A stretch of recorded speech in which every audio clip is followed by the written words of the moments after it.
The wind in Promise, Wyoming had a voice. It was a low, mournful thing that scraped across the cracked earth and whispered through the splintered boards of the train station. For 3 days, Claire had listened to it, learning its language of loneliness. She sat on a bench of weathered pine, her hands tucked into the thin fabric of her coat, a solitary figure against the vast, unforgiving gray of the winter sky. Her suitcase, a brown leather box holding the entirety of her life, sat beside her like a loyal but weary dog. The town was little more than a smudge of civilization against the horizon, a general store, a saloon whose swinging doors seemed to perpetually gasp for air, and a handful of silent, watchful houses. It was a place where people came to disappear or to start over, and Claire wasn't yet sure which she was doing. On the 3rd day, the cold had settled deep into her bones, a familiar ache that echoed the frost that had taken root in her soul 12 years prior, the day her mother died. That was when the warmth had leached out of her world, leaving behind a father who sought solace in a bottle and found only ruin. The debts had piled up like snowdrifts, heavy and suffocating. The creditors were men with hungry eyes and hands that knew only how to take. They hadn't knocked. They had broken. The memory was a physical thing, a phantom pressure on her jaw where one of them, a man with a gold tooth that glinted in the lamplight, had traced the line of her face. "You're young," he'd murmured, his breath smelling of whiskey and rot. "You can pay in other ways." She hadn't. She had scrubbed, stitched, and saved, pouring every coin into the abyss of her father's mistakes until the last debt was settled. Then, with nothing left to hold her to the past, she had taken a ticket west, answering an advertisement that promised a quiet life. "Widowed rancher seeks a kind woman to raise his daughter." It had sounded like peace. Now that peace felt like a cruel joke. The man, Mr. Eli Matthews, had not come. Hope, a fragile thing to begin with, had withered with each passing train. Her vigil was interrupted by a commotion from the general store. A man in a dusty coat and a star, pinned crookedly to his chest, Deputy Miller, was dragging another man by the arm. The second man was older, his face a road map of hard years, his hands calloused from farm work. "I told you, Miller, the crop failed." The farmer pleaded, his voice thin against the wind. "Just give me till spring." "Spring ain't gonna pay Mr. Abernathy's bill." Miller set his tone as flat and cold as a river stone. He shoved the farmer against the hitching post. "This is a town of laws, Henderson, of debts paid. Everyone here knows it." He looked around, his gaze sweeping over the few onlookers, daring them to object. "Let this be a lesson. Your word is your bond. Break it, and you'll find this town has a long memory and very little charity." The farmer's shoulders slumped in humiliation. He didn't fight back. He simply absorbed the shame, his eyes fixed on the frozen mud at his feet. Claire watched, her posture rigid, her breath caught in her throat. The scene was a ghost, a perfect echo of the night her father's creditors had shattered their front door. The splintering wood, the smell of cheap liquor, the hollow sound of her father's pleas. Miller's cold, self-righteous pronouncements were the same words spoken in a different voice that had haunted her for years. The world seemed to shrink to the space between the deputy's sneer and the farmer's bowed head. She felt the old familiar rage, cold and sharp, rise within her. But she did not move. She had learned long ago that a woman's anger was a weapon best kept sheathed. It was then that a small figure detached itself from the shadows of the store's porch. A little girl no older than 5, with chestnut braids and a coat far too large for her small frame. She had been watching the confrontation, but her attention now shifted to Claire. She saw not a stranded woman, but the only person on the street who hadn't looked away from the farmer's shame, who had met the deputy's glare, with a quiet, unyielding stillness. The girl saw strength. She walked purposefully toward the bench, her small boots crunching a steady rhythm in the snow. She stopped directly in front of Claire, her gaze serious and searching. Behind her, a man emerged from the alley beside the store, his long strides hurried. He was tall, broad-shouldered, with a face weathered by sun and sorrow. A worn Stetson was pulled low over his brow, but Claire could see the exhaustion etched around his eyes. The little girl pointed a mittened finger at Claire, her voice clear and bright with a child's certainty. "That's her, Daddy. That's the one." The man, Eli Matthews, slowed his pace, confusion clouding his features. "Mara, what are you talking about? Come away from the lady." But the girl, Mara, stood her ground. She turned and tugged at his sleeve with fierce determination. "It's her," she insisted, her voice rising with excitement. "Can she be my mama now?" The wind died down. The world went still. Claire felt the eyes of the town on her, the weight of a question she had never expected. Eli looked from his daughter to Claire, his gaze sweeping over her worn dress, her tired face, and the suitcase that seemed to anchor her to the spot. There was no recognition in his eyes, only a deepening bewilderment that slowly gave way to a dawning, weary concern. He took off his hat, revealing dark hair threaded with gray. "Ma'am," he said, his voice a low rumble. "Forgive me, but I don't believe we've met." Claire found her voice, though it felt rusty from disuse. I'm your mail-order bride." She whispered the words, tasting like ash. "Claire Evans, I received your letter. I've been waiting for 3 days." Eli's face was a mask of disbelief. He shook his head slowly. "Ma'am, there must be some mistake. I never wrote any letter." The silence that followed was heavier than the snow-laden clouds above. Mara's hopeful expression crumbled her eyes, darting between her father and the strange woman. "But you said she would come," she whispered, her lip trembling. "I said no such thing." Eli began, but then he stopped. A memory surfaced, a trivial moment that was suddenly anything but.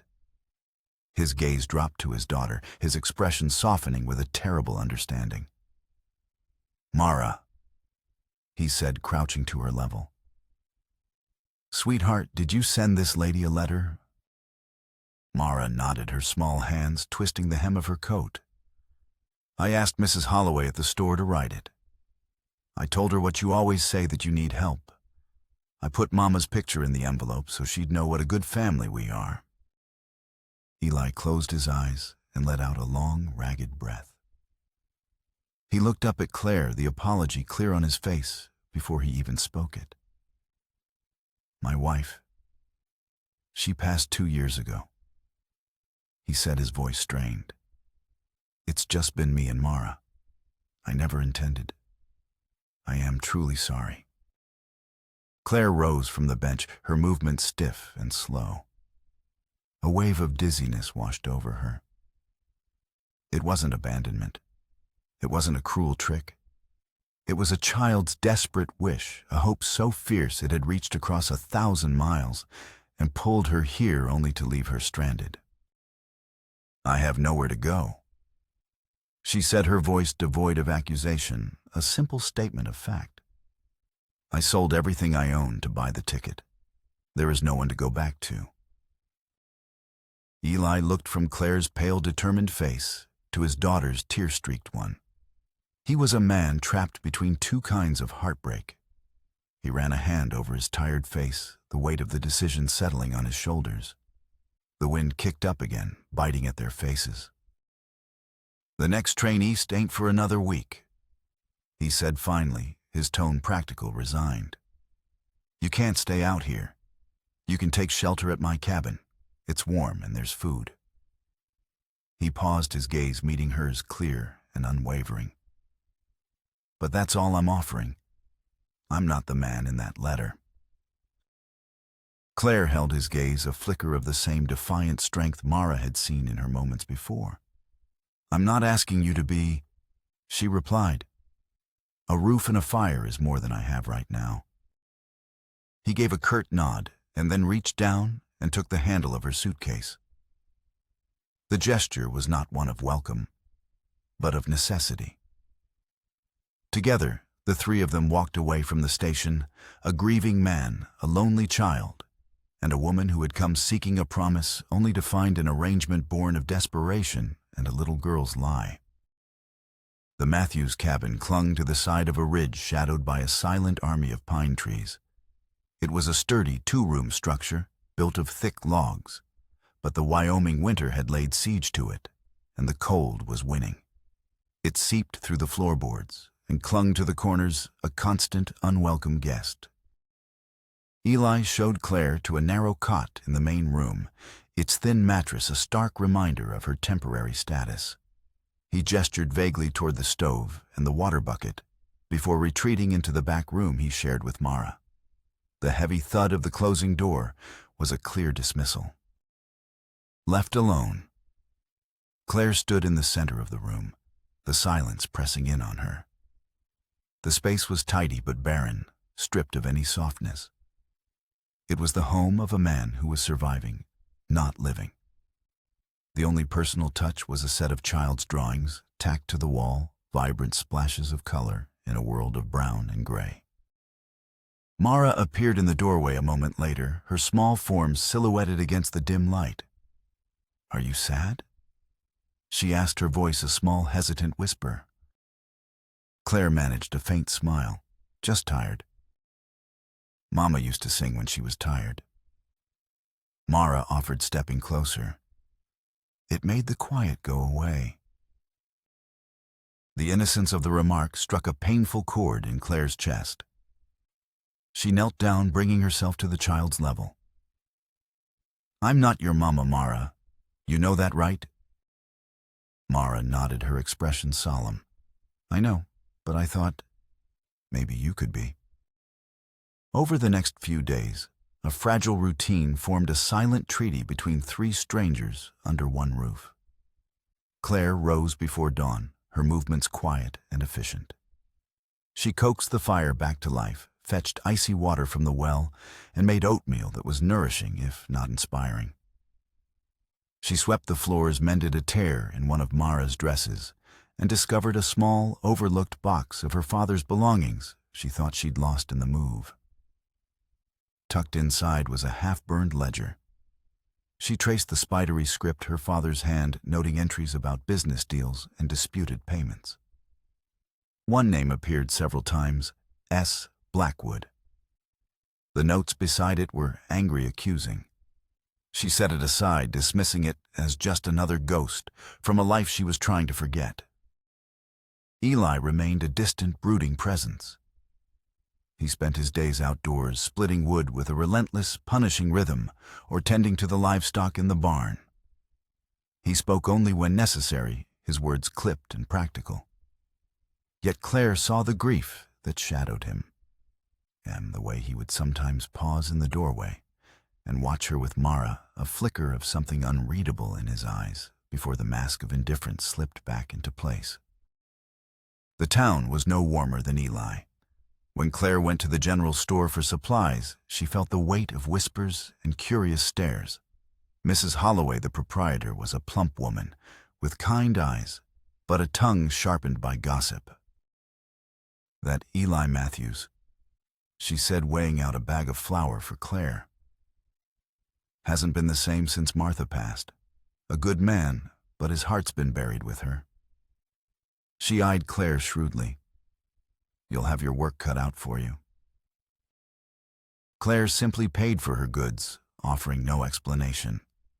She felt their judgment like a physical weight. They saw her as an opportunist or a fool, a woman who had arrived unbidden to claim a life that wasn't hers. Deputy Miller seemed to take a particular interest in her. He would often be loitering near the store or the post office, his eyes lingering on her, a faint, knowing smirk on his lips. One afternoon, as she was leaving the post office, she overheard him questioning the station master, Mr. Jensen. "Any mail for the Matthews place?" Miller asked, his voice casual. "Anything addressed to a Claire Evans?" Mr. Jensen shook his head. "Not today, Deputy." Claire hurried away, a knot of unease tightening in her stomach. Why was he so interested in her? Despite the chill from Eli in the town, a tentative warmth began to grow between Claire and Mara. The little girl, starved for maternal affection, followed Claire everywhere, a constant chattering shadow. Claire taught her how to knead dough, her own mother's lessons returning to her as if by instinct. She told her stories by the fire, simple tales of brave rabbits and clever foxes. One evening, Mara developed a cough that rattled in her small chest. By nightfall, she was feverish. Claire sat by her bedside through the night, bathing her forehead with cool cloths and whispering the lullabies her mother had once sung to her. Eli stood in the doorway, a silent sentinel watching the woman he hadn't asked for care for his child with a tenderness he had forgotten existed. The next morning, the fever had broken. Eli found Claire asleep in the chair beside Mara's bed, her head slumped at an uncomfortable angle. He hesitated for a long moment, then gently lifted her into his arms. She was lighter than he expected. He carried her to her cot and covered her with a thick wool blanket from his own bed. He didn't speak of it, and neither did she, but the unspoken act of kindness hung in the air between them, a fragile bridge across the chasm of their silence. Slowly, almost imperceptibly, the cabin began to change. Claire mended the threadbare curtains with a piece of calico she bought at the store. She found a chipped vase and filled it with pine branches, bringing a touch of green and the scent of the forest indoors. These were small acts of defiance against the bleakness, quiet declarations that she was not just passing through. A week after her arrival, a fierce wind tore a shingle from the roof. That night, a cold rain began to fall, and a steady drip, drip, drip started in the corner of the room. The next afternoon, Claire heard hammering. She stepped outside to find Eli on a ladder, his face set in concentration as he expertly repaired the damage. "You didn't have to do that," she said, shading her eyes against the watery sun. He didn't look down. "Should have done it months ago," he grunted. It was the closest he had come to admitting that her presence had spurred him to action, that she was forcing him to see the decay he had allowed to set, in both in his home and in his heart. The house was still cold, but now a flicker of warmth was beginning to fight back. The fire cast long dancing shadows on the cabin walls, the only movement in a room thick with unspoken words.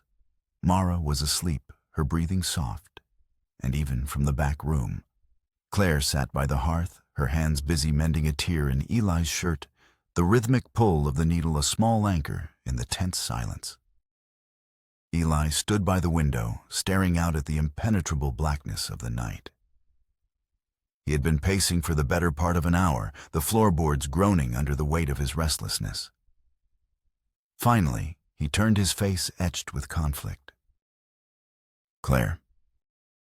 She didn't look up, her focus unwavering on her task. He cleared his throat and took a step closer. "I owe you an apology." He began the words, sounding rough and unfamiliar on his tongue. "I should have handled things better.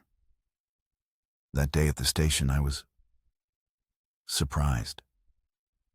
I wasn't expecting anyone, much less a woman who'd gambled everything on a false promise."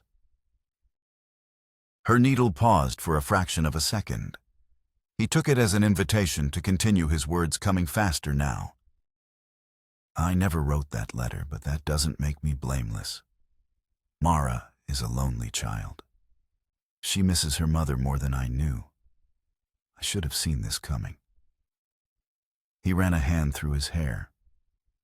"I've been on my own for a long time.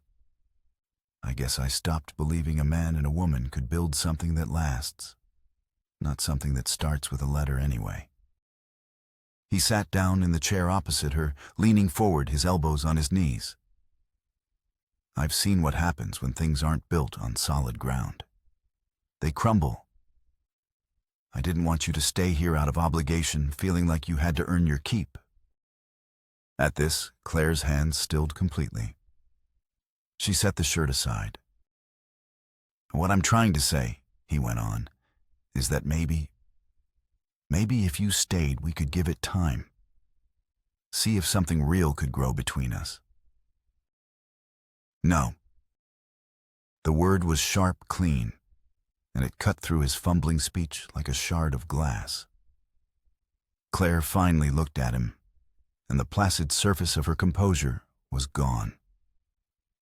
In its place was a fire he had not seen before, her eyes blazing with a hurt that was deeper than mere offense. You think this is what I want? She said, her voice low and trembling with suppressed fury. To be a Project A trial. To wait patiently while you decide if I'm worthy of a place in your life. That's not what I meant. I didn't come here seeking a rescue. She interrupted, rising to her feet. I came here because I believed there was a chance for something better than the life I left. I have fought for every scrap of dignity I own. I will not be given time like a stray dog you're considering keeping. Eli stood as well, his hands raised in a gesture of peace. Claire, please, you're twisting my words.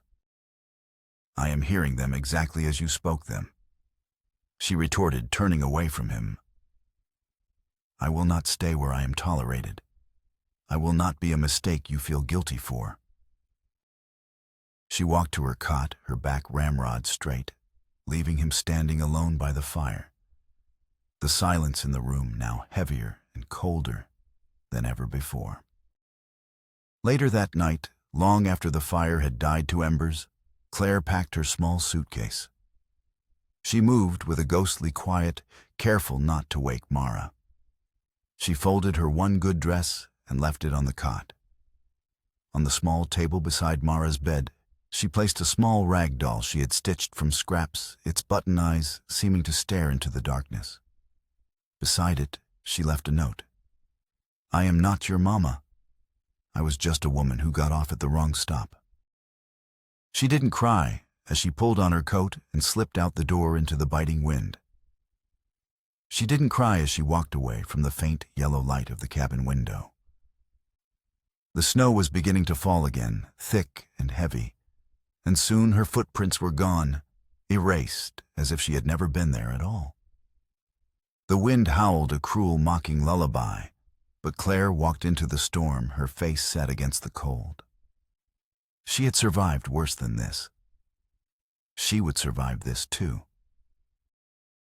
The snow fell in a blinding, disorienting curtain, swallowing the world in a vortex of white. Claire pushed forward her destination, unknown, her only guide, a primal instinct to move, to put distance between herself and the cabin that had briefly foolishly felt like a sanctuary. The wind tore at her thin coat, its icy fingers finding every seam, and her boots soaked through felt like blocks of lead. She finally stumbled upon an old dilapidated storage shed behind an abandoned barn. The door groaned on its rusted hinges as she forced it open and collapsed inside. The darkness was absolute, and the air was colder than the grave. She curled into a ball in the corner, tucking her hands under her arms, her teeth chattering in a violent, uncontrollable rhythm. Her thoughts drifted to her mother, to the warmth of the quilt they used to share, to the scent of lavender and the soft murmur of her voice. When you love someone, her mother had once told her, you don't have to say it right. You just have to show up. A single frozen tear traced a path down her cheek. Her eyelids grew heavy. The world began to fade into a peaceful, dangerous numbness. Back at the cabin, Eli saw the note. He read it once, then again. His gaze fell upon the rag doll, and a vice of regret and fear clamped around his heart. He strode to the corner where Claire slept and saw her good dress neatly folded on the empty cot. He ran to the door and threw it open. The ground was already covered in a fresh layer of snow, but he could just make out the faint, rapidly disappearing indentations of her footprints, leading away from the house. "Claire!" He roared into the storm, the name torn from his throat. The wind threw the word back in his face. Without a second thought, he pulled on his heaviest coat, grabbed a lantern, and headed for the barn. His best horse was lame, so he saddled the sturdy pack mule, an animal as stubborn and resilient as the winter itself. He rode out into the blizzard, the lantern casting a feeble, bobbing circle of light against the swirling chaos. He followed the tracks until they vanished completely. Then he followed his gut, a desperate homing instinct he didn't know he possessed. He found the shed just as the first hint of dawn tried to break through the oppressive gray sky. He kicked the frozen door open and saw her. She was a small, still heap in the corner, dusted with snow that had blown through the cracks in the walls. Her lips were blue, her face ashen. "Claire," he breathed, falling to his knees beside her. He touched her cheek. It was like touching ice. Her eyelashes fluttered a barely perceptible movement. She was alive. He tore off his own coat and wrapped it around her, pulling her against his chest, trying to force his own body heat into her frozen limbs. He rubbed her arms, her back, his movements frantic, desperate. "You listen to me," he said, his voice cracking raw with emotion. "You do not get to leave like this. You do not get to freeze to death alone in a barn because I am a fool who doesn't know how to speak." He pressed his forehead against hers, his breath mingling with hers in the frigid air. "I was wrong. About everything. I was wrong." He pulled back, his eyes boring into hers. "Come home with me, Claire. Please, come home." The journey back was a slow, agonizing crawl against the storm's fury. Eli held her tightly in front of him on the mule, shielding her from the wind with his own body. He kept talking to her, murmuring her name, telling her stories about Mara, about the ranch, about anything to keep her tethered to the world. "You are not a mistake," he said over and over, the words a mantra against the howl of the wind. "You were never a mistake." When the cabin finally came into view, a faint smudge of light against the gray landscape, relief washed over him so powerfully his knees nearly buckled. Inside, he gently laid her on her cot and worked with a focused urgency, building the fire until it roared boiling water for tea, piling every blanket in the house on top of her. Hours later, she opened her eyes. The storm had begun to subside, and a pale afternoon light filtered through the window. Eli was sitting in the chair beside her, his shoulders slumped with exhaustion. He hadn't left her side. He held a steaming bowl of broth in his hands. He offered it to her without a word. There were no more fumbled apologies, no grand declarations.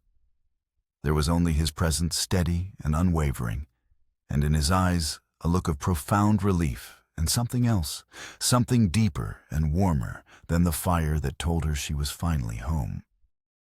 A fragile dawn broke over the snow-covered landscape, painting the frosted window panes in hues of pale rose and gold. Claire awoke, slowly drawn from a deep and dreamless sleep by the scent of wood smoke and brewing coffee. The bone-deep chill was gone, replaced by a lingering ache in her muscles and a profound, welcome warmth. The cabin was quiet. The fire in the stove crackled contentedly, and beside her cot a bowl of oatmeal sat waiting, steam rising from it in gentle wisps. Next to the bowl was a piece of paper folded once. With fingers that still felt clumsy and stiff, Claire reached for the note. The handwriting was Eli's, strong, slanted, and unpracticed, the writing of a man more comfortable with an axe than a pen. "Claire, I don't have the right words. I fear I will get them wrong again. So I will say this plainly. I am sorry, not for the storm or the cold. I am sorry for not seeing what you brought to this house. It wasn't just a suitcase. You brought patience when I offered only silence. You brought kindness when all you received was suspicion. You brought a strength I had forgotten could exist. Since you arrived, this place has felt different. Mara laughs more. The rooms are less hollow. The nights are not so long. She needs you. And if I am to be honest with myself, so do I. Not for a cook or a seamstress. Not because my daughter wished for a mother, but because you are the first light that has reached me in a very long time. I don't know what comes next. I don't know what love is supposed to look like after so much has been lost. But I think it might look like you asleep in a chair by my daughter's bed, watching over her even after I had failed you. Stay if you can, not for duty or for pity. Stay, and maybe we can build something new together, something we don't have a name for yet. Eli. Claire read the letter once, then twice. Her fingers traced the indentations his pen had made in the paper. It was not a proposal. It was not a promise of forever. It was something far more valuable, an honest admission from a man who had barricaded his heart, an invitation to step inside. The cabin, which had felt like a cage, now felt like a hearth. She didn't write a reply. Her answer was in her actions. She swung her legs out from under the heavy quilts, stood, and walked steadily to the wash basin. She braided her hair, her movements deliberate, purposeful. Then she went to the pantry. She found flour salt and the last of the dried apples. An hour later, when Eli came in from the barn, his shoulders dusted with fresh snow, he stopped dead in the doorway. The air was filled with the warm, sweet scent of baking. A pan of apple turnovers, golden brown and glistening, cooled on the table. The stew pot simmered on the stove, smelling of herbs and slow-cooked beef. Claire was at the counter kneading a ball of dough for the evening's bread. She didn't look up immediately. She finished her task, then turned to him, wiping a dusting of flour from her hands onto her apron. "We're almost out of coffee," she said, her voice calm and even. "And lamp oil. I'll make a list for when we next go to town." Eli stood motionless, the cold air from outside swirling around his boots. Her simple domestic statement held the weight of a vow. "We next time." She was staying. She was planning for a future that included him. He took off his hat and hung it on the peg by the door. He didn't need to say anything. Their eyes met across the warm, fragrant kitchen, and in that shared glance, an understanding was forged, silent, profound, and unbreakable. That evening, as the three of them sat down to a meal that was more than just sustenance, a new kind of quiet settled over the cabin. It was not the silence of absence or grief, but the comfortable, easy silence of belonging. The thaw came slowly then, all at once. The iron grip of winter loosened, and the world began to breathe again. Water dripped from the eaves of the cabin, a steady rhythmic percussion marking the passage of time. Patches of damp, dark earth emerged from beneath the retreating snow, smelling of life and promise. Life inside the cabin had thawed as well. The quiet between Claire and Eli was no longer fraught with tension, but filled with a comfortable intimacy. It was built of small gestures, in the way he would leave a pile of perfectly split kindling by the stove for her each morning, the way she would have a hot cup of coffee waiting for him when he came in from the cold. They were two solitary people learning the language of companionship, their conversations often consisting of shared glances and knowing smiles. Mara was the heart of their new world, her laughter, the music that filled the spaces between them. With Claire, she was rediscovering the simple joys of childhood, that grief had stolen from her.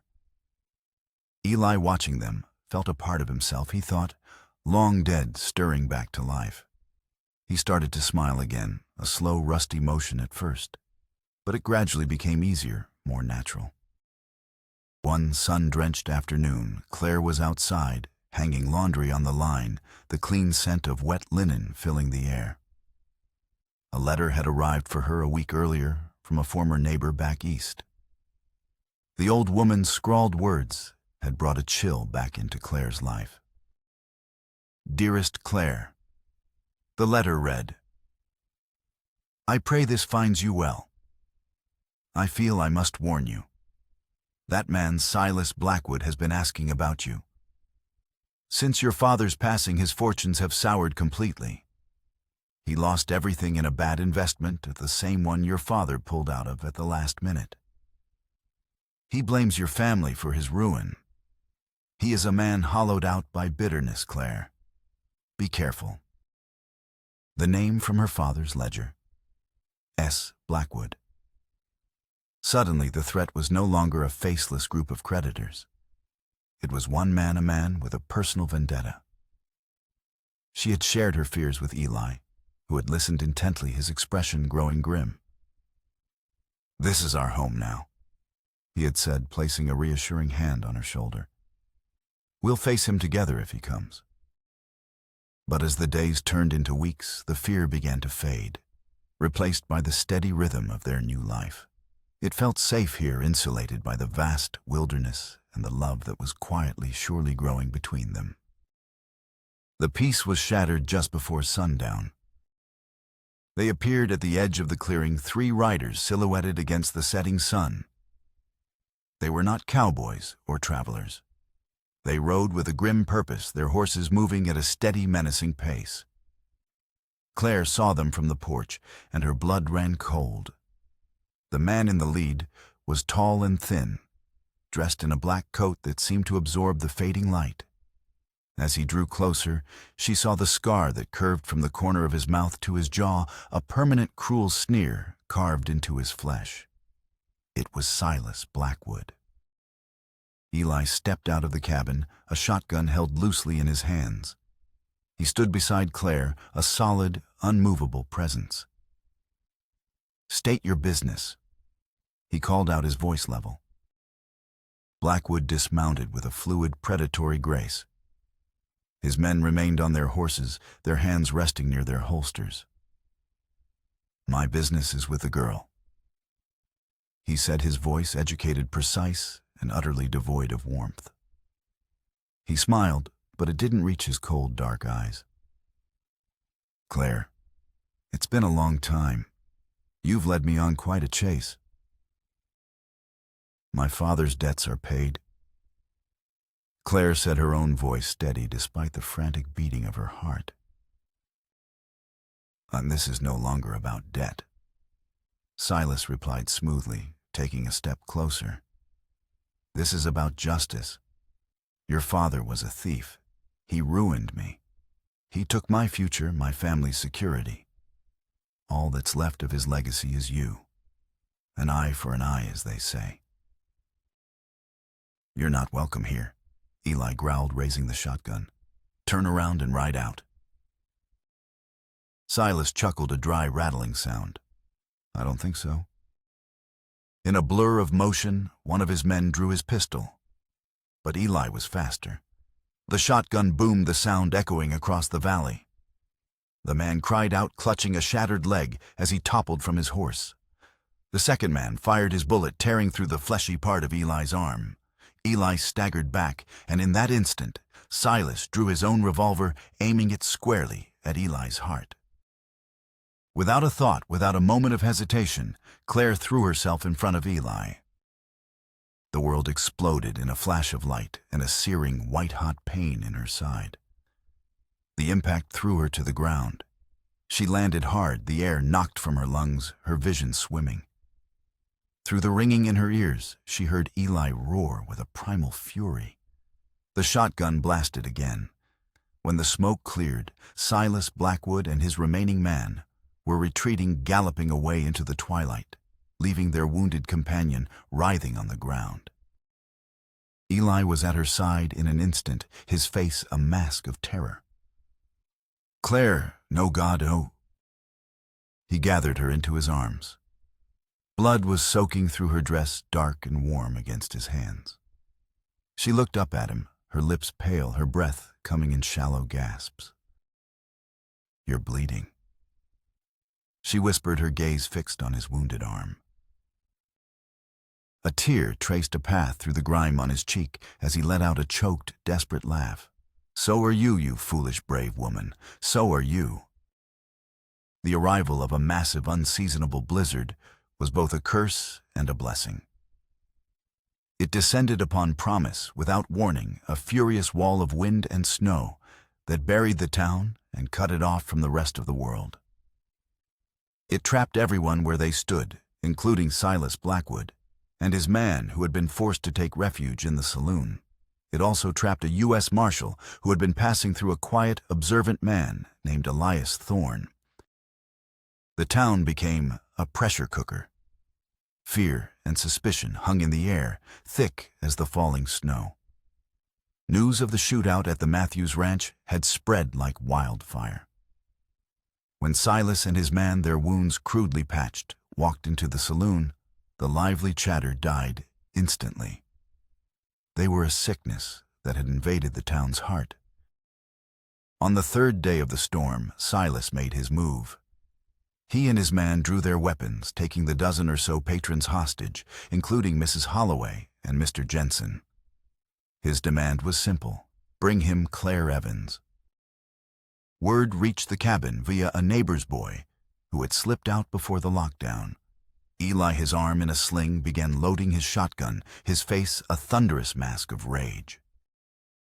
"No," Claire said, placing a hand on the barrel of the gun. Her side was tightly bandaged, the wound a constant throbbing reminder of her choice. "This started with my family. It ends with me, but not with more violence." "He tried to kill you," Eli gritted out. "And you want to kill him?" she replied softly. "For Mara's sake, Eli, that can't be the way. We have to show her a different way." She walked into the storm-lashed town, Eli at her side, his shotgun held at the ready, despite her words. The saloon doors swung open to reveal a scene of tense, silent terror. Silas stood behind the bar, a bottle of whiskey in one hand, his revolver in the other. Mara, who had been at the store with Mrs. Holloway, was huddled in a corner, her small face pale with fear. "Ah, the guest of honor arrives," Silas said with a theatrical flourish. "Come in, Claire. We have so much to discuss." As Claire stepped inside, Silas casually gestured to Deputy Miller, who was standing nervously by the door. "Thank you for the updates, Deputy. Your information on her whereabouts was most helpful." A collective gasp went through the room. Miller's face went white. He was an informant, a traitor in their midst. "My father cheated you, Silas," Claire said, her voice ringing with clarity in the silent room. "I know that. I read his ledgers. He was a weak man who made terrible choices, and you and your family paid the price for it. For that I am truly sorry." Silas's smug expression faltered. He had expected pleased denial's fear, not this calm, direct acknowledgement. "But your quarrel is with a ghost." She continued, taking a step forward. "Vengeance won't bring back your fortune. It won't heal your family. It will only consume you just as it consumed him. Look at this room. Look at this child. Is destroying what's left of my life and the lives of these people truly the justice you seek?" Eli saw his chance. Silas was distracted, his focus entirely on Claire. He raised his shotgun, the twin barrels aimed directly at Silas's chest. His finger tightened on the trigger. He could end this. He could kill the man who had threatened his family, wounded the woman he loved. Vengeance was a hot, sweet promise in his veins. "Eli, don't," Claire said without turning around. Her voice was quiet but firm. "He will face justice, but not from your hand. Not in front of our daughter." The words struck Eli harder than any bullet. Our daughter. He looked from Silas's hateful face to Mara's terrified one, and then to Claire standing tall and unafraid, facing down her past not with a weapon, but with courage and truth. He slowly, reluctantly lowered the shotgun. At that moment, the back door of the saloon burst open. U.S. Marshal Thorne stood there flanked by 2 deputized townsmen. "It's over, Blackwood," Thorne announced, his voice carrying the calm authority of the law. Silas looked from the marshal to Claire, his face a mixture of rage and defeat. The fight drained out of him, leaving behind an empty, bitter husk. He dropped his gun on the bar with a clatter. Justice, it turned out, had been waiting out the storm with everyone else. When the blizzard finally broke, it was as if the world had been scrubbed clean. The sun shone with a brilliant, blinding intensity on the pristine white snow. With the light came clarity and consequence. Marshal Thorne, a man who believed in neat endings, swiftly took charge. Silas Blackwood and his remaining man were placed in irons destined for the federal courthouse in Cheyenne. Deputy Miller stripped of his star, and his dignity was locked in his own jail cell awaiting trial for his complicity. The town of Promise, having stared into the abyss of its own vulnerability, collectively exhaled. The change in their attitude toward Claire was immediate and profound. She was no longer the mail-order mistake or the mysterious outsider. She was the woman who had faced down a killer, the woman who had bled on their soil to protect one of their own. Mrs. Holloway brought over a freshly baked apple pie, her eyes filled with a new, genuine warmth. Mr. Jensen stopped by with an offer to help Eli with the spring branding. They had witnessed her character, and they embraced her as one of them. That evening, Claire and Eli sat on the porch of the cabin, wrapped in blankets against the lingering chill. The world was quiet, draped in a peaceful blanket of snow.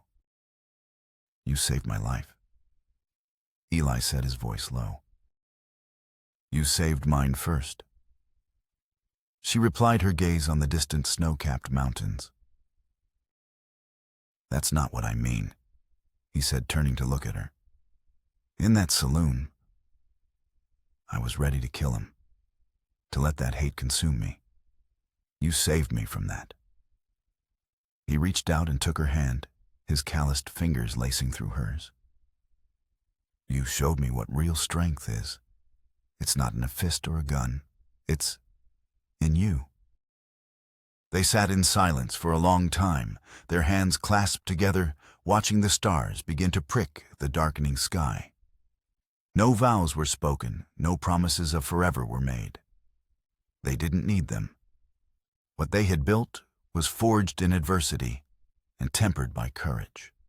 It was stronger than any piece of paper. Months passed. The snow melted, feeding the thirsty earth, and spring arrived in a riot of green shoots and wildflowers. Life on the ranch settled into a comfortable, joyful rhythm. One afternoon, the post rider delivered a letter for Claire. It was from a lawyer back east. With Silas Blackwood's confession of his vendetta, new evidence had come to light. Her father's name had been officially cleared of the worst of the fraud charges, and the remaining debts against his estate were nullified. The final ghost of her past had been laid to rest.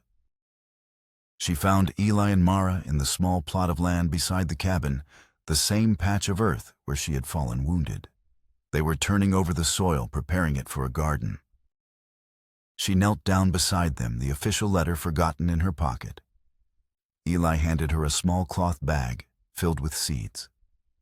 Together, the 3 of them began to plant, pushing the tiny seeds into the rich, dark earth. They worked in a comfortable silence. Their movements synchronized, a family unit complete and whole. Claire looked at Eli, his face softened by the afternoon sun, and at Mara, her small hands carefully patting the soil, and a profound sense of peace settled over her. They were planting roots in the very ground that had been stained with violence, choosing to cultivate life and hope from a place of pain. This was her home. This was her family. Not one born of a lie, but one built on truth, forgiveness, and a love as resilient and tenacious as the wild country that surrounded them.